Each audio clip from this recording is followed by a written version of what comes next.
Broadcast of this program is made possible in part by the South Carolina Farm Bureau.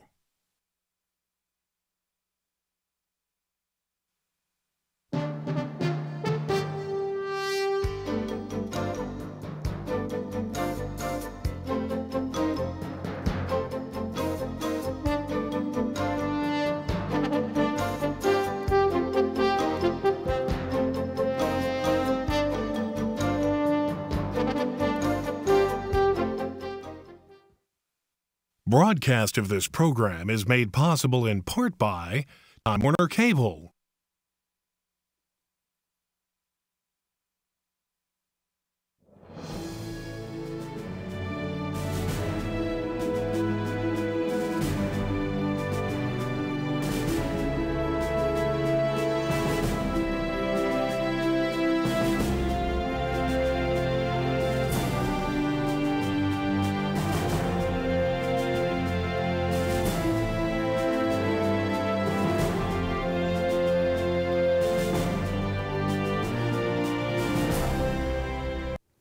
And welcome to This Week at the State House. Of course, the Senate and the House of Representatives have been off on what I guess you'd call an Easter break. The House is still off on a spring break. They'll be back next week. Senate went back to work this week. Started taking up some bills that were on the calendar, moved around, and took up a bill dealing with medical coverage compacts. Is it affected by the federal law? Is it not? Does it affect Medicare? That became a source of debate on the floor before the issue got worked out. This program, we try to spotlight some of the issues here in Columbia. What's occurring in the legislature, what's important to the people of South Carolina. We'll be looking at environmental issues, aging issues, political issues, relationships between the House and the Senate. And of course, as we welcome our friends back at 518 of the Block Building, they can continue to get an in-depth look at the issues that are pressing before the state on this legislature. But before we introduce our guests, of course, I want to first thank South Carolina Educational Television, South Carolina Press Association, South Carolina Cable Association, and Time Warner Cable for making the broadcast possible. Today, we have with us the new President Pro Tem of the South Carolina Senate. Sen John Corson comes to us from R-Richland County. Sen Corson has been a veteran of the Senate for many years. For myself, I was President Pro Tem for 11.5 years.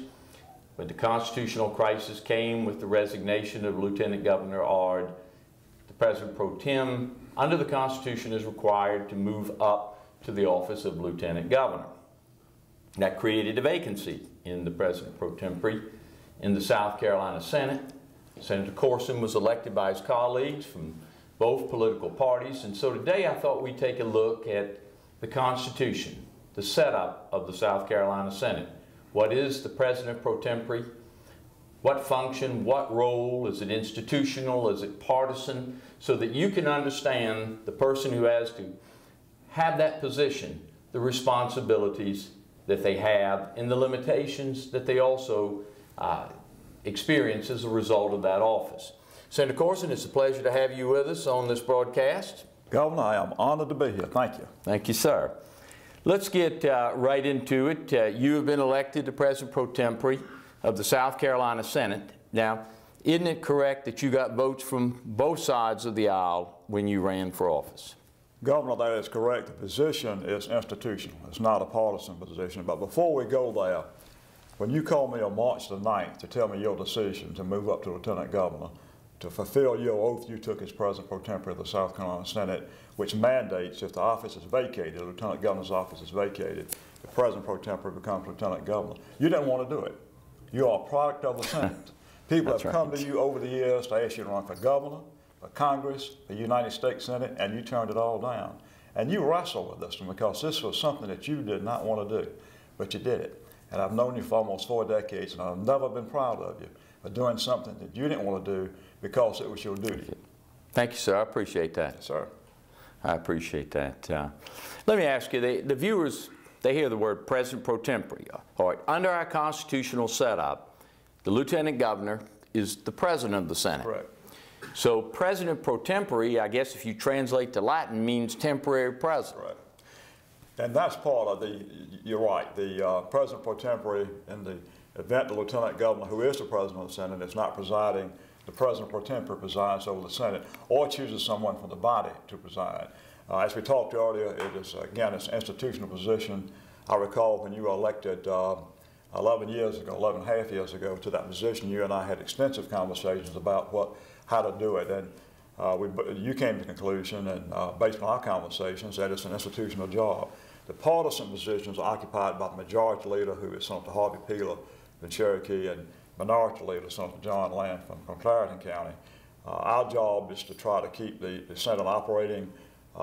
It's a very important position, but simply because secession, I'm in line right after you if you have to vacate for whatever reason, Lieutenant Governor's office, and I have said I would do it. I would become Lieutenant Governor. I was going to ask you that question. I would do it, but I would not run for re-election. I would call it. Hopefully that will not occur, but if it did, I would do that. The President Pro Tempore also appoints conference committees, one conferee to conference committees. What happens on bills that pass in the Senate and the House, if they are major bills, end up on a conference committee? The President Pro Tempore appoints one. I also, if it's an education issue, get to appoint two of the three because I chair the Education Committee. Traditionally, when you started this, the President Pro Tempore appoints a member of the minority party to be a conferee. The majority leader appoints one conferee, and the chair of the committee, which would be a Republican in the Senate, appoints a conferee. So you'd have two Republicans and one Democrat on the conference committees. Let me point this out too. There have been 34 President Pro Tempores in the history of South Carolina. You, sir, are the third longest serving. Edgar Brown, the son from Barnwell, served for 30 years. Your hero, Marion Gressett, McCaffrey County, served for 12 years, and you served for 11 and a half years.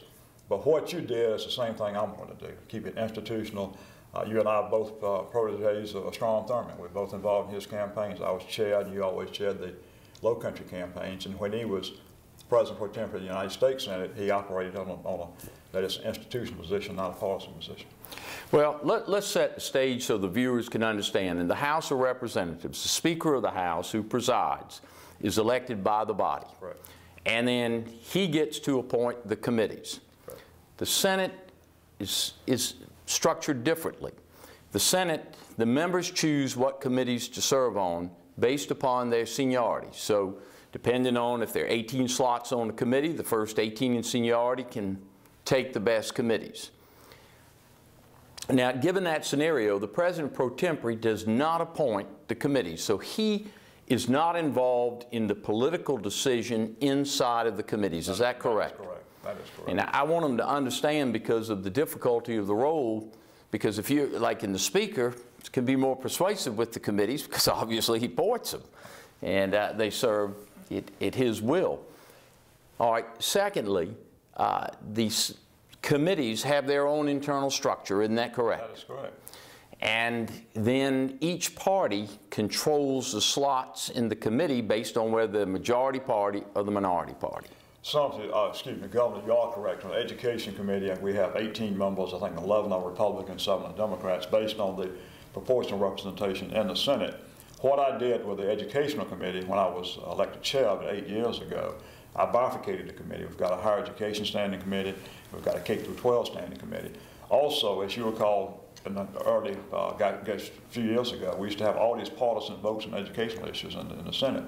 My thinking, my wife's a public school teacher, former public school teacher, my daughter's a special ed teacher, I have a son in high school, public education, that education should be as nonpartisan as possible. So what I did with the Education Committee as chair, I appointed 4 co-chairs, 2 Democrats, 2 Republicans, and we meet once every other week and look at legislation that's been assigned by you to the Education Committee. We try to dispose of it as rapidly as we can. We take up bills if people want to be heard on it.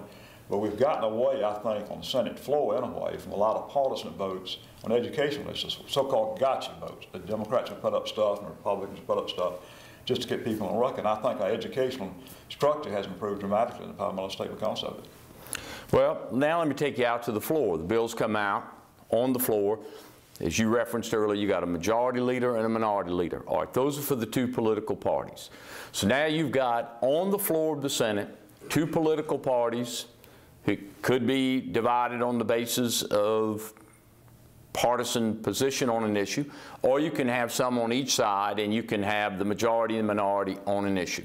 You got committees that you don't influence or control as President Pro Tem. Now the Senate rolls along. The clash comes. The gridlock starts to occur. Isn't it correct that the President Pro Tempore has to stay out of the partisan fracas and build up a trust relationship with both sides to be that communication point to negotiate some common ground so at the end of the day, the Senate moves forward? I ask you if you perceive it that way, and is that the way you're going to do it? Governor, that's exactly the way I'm going to do it. And yesterday, you alluded to the medical debate we had yesterday on so-called Obamacare. It basically evolved around, morphed into a partisan vote. We reached some sort of gridlock on it, and we got it resolved because we adopted an amendment that both sides could agree to, sponsored by a Democrat and a Republican. And this is what it's all about. In the Senate, because of the filibuster rule, because of our rules, the filibuster rule is the extended debate, and also the fact that in the Senate, unlike the House, one senator can put an objection on a bill, what we call desiring to be present. We can't get to the bill. So my role is to legislation that if we can get a consensus on it, to try to build that consensus. And that's why I was very, very pleased when I was elected to the position that I received votes from Republicans and Democrats. Well, Mr. President Pro Tem, I guess the other thing I want the viewers to understand, that's why it's so important that the President Pro Tempore stay out of the partisan battles. They have to be the connection point to make that institution work, because you brought up the debate rules. The South Carolina Senate is one of those institutions that still allows extended debate. And the concept behind it was to get the majority and the minority to come together in a way that would incorporate some of the views of the minority in the legislation, so that you built consensus to go forward. And to build consensus, you got to have somebody like yourself who can reach across those lines, and while at one time they're engaged in the debate, get them to move beyond the debate to the resolution. Governor, you're precisely correct. The Senate is a reflective body. The House of Representatives, basically, by the Constitution, is a racetrack. They pass legislation and send it over to us. We have to perfect invariably the legislation. You are an expert at doing this, the incorrect verbiage or whatever may be in the legislation that we debate. But we are a reflective institution. Our rules allow this, and it allows for us to come to hopefully get to a point that we can agree, particularly if it's a major piece of legislation, and to pass it, send it to conference committee and let the conferees work it out, and then come back to us and we'll vote on it. Well, that was your description. I believe I've used a similar one to the House. I kid my friend Speaker Harrell, and I think I've heard that one before. All right, now that you have your role as President Pro Tem, you also said you make appointments to conference committees. Now, isn't it true that it's 3 senators, 3 House members go to a conference committee, they work out the details between the 2 houses to come up with one bill? Right. If they can't on the language, then there's a creature called free conference in both Jefferson's and Mason's rules of parliamentary procedure. Right. And that allows 3 and 3 to go outside of the bill and write an entirely new bill that's going to get a straight up vote in each house, but they got to have a 2/3 vote from the membership. That's right. The chair of the conference committee is always a senator. That chair will come back to the body with the free conference report, which is basically a new bill, and ask the body if they would consider it. And it does take a 2/3 roll call vote to take it up and consider it. And once that occurs, it's passed and sent to the governor. Now let me focus in on this session. A few weeks you've been in the President Pro Temporeship. You got your big book of appointments and everything else. How have you enjoyed it? I found a lot of newfound friends I didn't know I had. It's been fascinating. Let me share this with our viewers, because this has been a dramatic, traumatic experience for the state. This state is in a unique position, a geographical location. We're one of the few states in the United States that actually picked up additional congressional representation because of population growth. People are moving into South Carolina. the Wall Street Journal and a report I read over the summer, we have the 5th lowest tax structure in the country, in the United States, which is very attractive for businesses to move into the state. The other 4 states, 3 of them are oil-producing states, Texas, Oklahoma, and Alaska. Our state government, rated by the Maxwell School at Syracuse University, gets the structure and human resources, expenditures of funds, etc. We get very high marks on that. We've got the environmental situation basically under control now. We're not allowing polluters to come in and do what they've done in the past. And it's just been a real positive developments occurring in South Carolina. I think somebody just needs to share this with your viewers. Well, in the remaining time we've got, let's also now look. You're in the role of President Pro Tempore. The issues, we're heading toward the budget, showdown on some other issues. Let me start with one that is up on the Senate floor. We're probably going to have a program on. You have a long record of being strong on the environment, wanting to make sure that South Carolina's natural resources are protected. We're now locked in a struggle on the Savannah River. Where are you on that issue? Senator, I serve on the Senate Medical Affairs Committee. We had public hearings, invited DHEC commissions to come before us on it. The concern I have about it, the chair of the DHEC board indicated by a question in medical affairs, why are we doing this? And he used Georgia as, and I'm a native of Georgia, as a client of South Carolina. Well, that's fine, and I understand the fact that you've got to get federal monies involved and Lindsey Graham's involved in that, but I thought it was an egregious decision by the DHEC board to do it. One, I think to overstep the bounds. I think the law is very specific as the Maritime Commission has control over the Savannah River.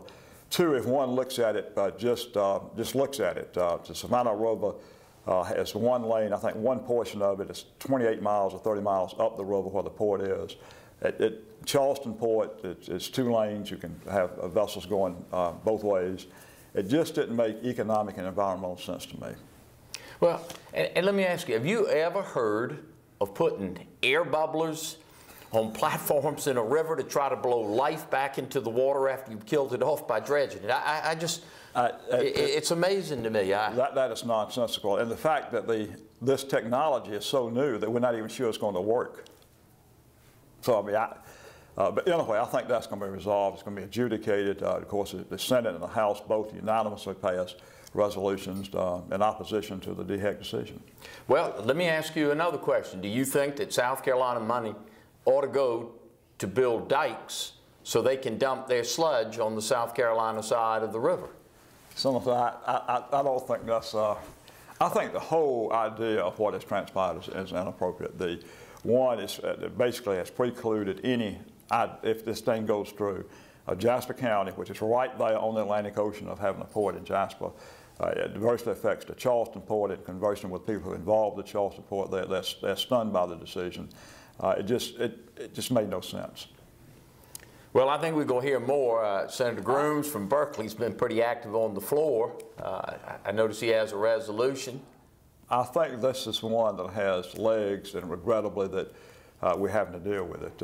We were well along the way, as you know, because you represented the Low Country in the Senate, to expanding the Charleston Port, to working that out, to looking at Jasper. Feasibility studies were being done on a port at Jasper.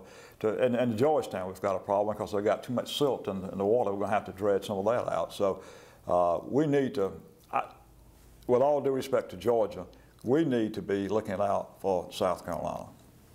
Well, one of the issues that comes up, Senator, has been the Jasper Port, which is much closer to the ocean. If you go build a deep water port, why not build it on the South Carolina side at Jasper, where both states own it, and avoid digging the river out so far? Well, you're right, Governor. I think it's roughly 30 miles from the Atlantic Ocean to where the Georgia port's located. And it's a single lane traffic. I think at one point you can have ships go by each other, but very limited to maybe 2 or 3 miles. So the idea just doesn't make sense. If one looks at it just from a detached point of view, and I think that is why the General Assembly voted unanimously in opposition to what the DHEC board decided to do. Moving on to the Senate calendar and the remaining days that we have in this session, there's some big bills that are hanging out there. Some of them were important to me. It didn't make it out. For instance, you know, I'm strong on raffles. I think nonprofits in South Carolina ought to be able to sell raffle tickets. And other things too, I'm sure. But how about regulatory reform? We hear from the people, you know, under the Administrative Procedures Act, a regulation can sit out on the Senate calendar, die, and it becomes law. It has the force and effect of law. You think we have any hope we'll get that House bill up this year for regulatory reform to require some sort of affirmative vote by the General Assembly before regulation goes into effect? Senator, I think in all reality that on June the 7th we conclude the 118th session of the South Carolina General Assembly. Our calendar has roughly 85 pages on it now, bills backed up. We haven't even gotten to the appropriations bill yet. We started in Finance Committee, on which I serve, on provisos and having meetings with, and I have with college presidents, et cetera. But the budget itself would take up probably 3 to 4 weeks once we get into that. The time is very short. We've got, beginning next week, roughly 6 weeks left in the Senate for this year. Of course, we'll be coming back with a sine die resolution to consider vetoes and perhaps other legislation. But I think it's going to be awfully difficult to get anything major new that has any degree of contentious attached. Well, let me ask you, we got about 7 minutes left in the broadcast. One of the issues I know has been important to the governor, obviously you as President Pro Tempore will be in contact, is Department of Administration. Y'all haven't got the bill back from the House yet, have you? No, the House is sitting on the bill, and for whatever reason, I don't know, and the argument is that the bill is flawed. I think we perfected their bill and sent it back over there, and how they can see any flaws in what we did is beyond me. Maybe they just didn't read that Senate language close enough. You know, I always say ours are artfully drawn.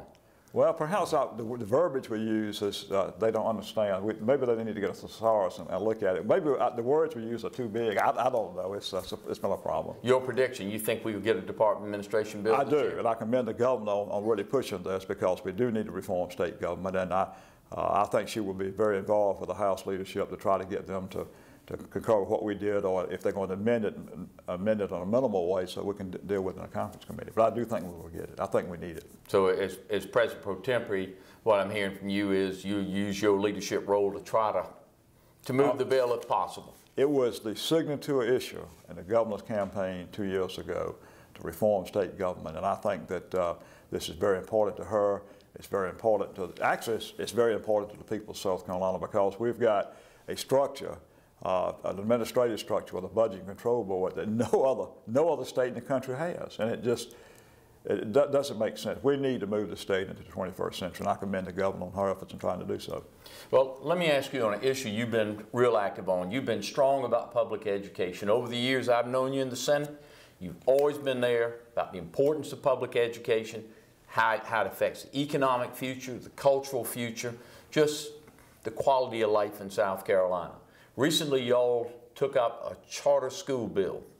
Had a lot of debate on the Senate floor. Now it's a conference committee. In the short time we have left, about 5 minutes, let's talk very briefly. What can charter schools do for public education in South Carolina? Governor, let me just, we've got roughly 700,000 South Carolinians enrolled in public education, K through 12 public education, roughly 50 to 55,000 in private or / religious schools. And you've got another 25,000 being homeschooled. All of them contribute to the educational structure in the state. The idea behind the charter school bill is to increase opportunities in the public school structure and to get more people involved in it, to remove some of the regulations you alluded to earlier involving public education. It is, I think, the most important part of what we do as government. Not just K through 12, but also higher education. We have over 210,000 South Carolinians now enrolled in higher education in our state, our 33 institutions.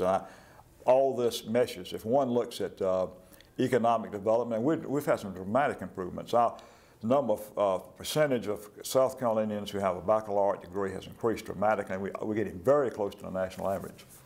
Well, Senator, for the viewers out there, they hear the word charter school. What's the difference between a charter school and a traditional public school if both of them are public schools? Well, both of them are public schools, but a charter school elects their own board. They select the facility they're going to be in. They select the enrollment procedures, how they're going to do this. They are accountable, but not accountable as such as a public school. And there's been an argument about, well, does this take away from the public school structure? My argument is no, it doesn't, because it gives more options and alternatives to parents for their children. Well, if you get more options and alternatives, it seems to me, isn't that enriching the public school experience? Isn't it providing new solutions and new ways, new innovation? Well, for example, Governor, the Senate Education K-12 Standing Committee yesterday reported out a public school choice bill, which will enable South Carolinians, if you're dissatisfied with your public school in your school district, if they have room in an adjacent school district, your son or daughter will be able to go to that school. And I think that's another. We need, one size doesn't fit all, and we need to have options. Well, one of the things in my former Senate district, we had a public high school, went completely public charter.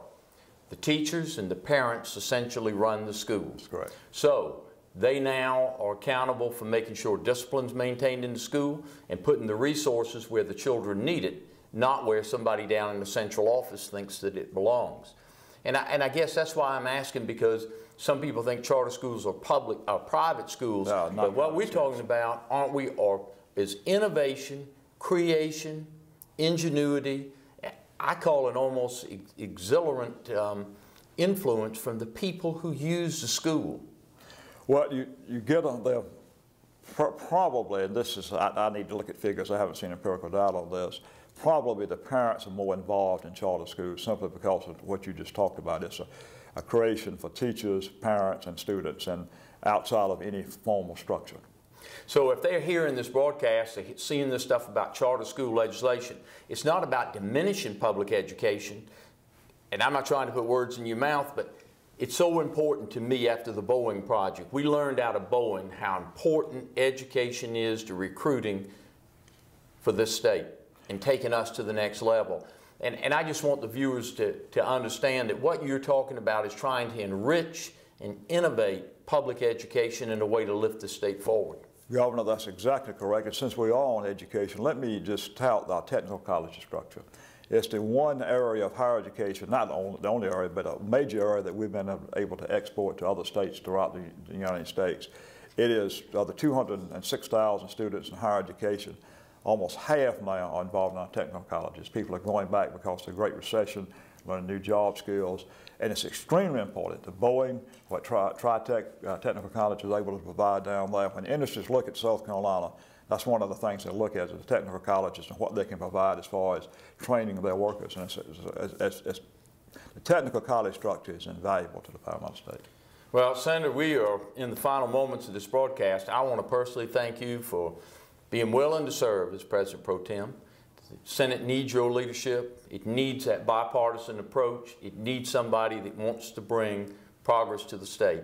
And that's what that job's all about, is the institution of the Senate, and we're now out of time. That's what I just learned, and so we got to wind this broadcast up, and we'll be back with other issues here this week at the State House. Broadcast of this program is made possible in part by Time Warner Cable,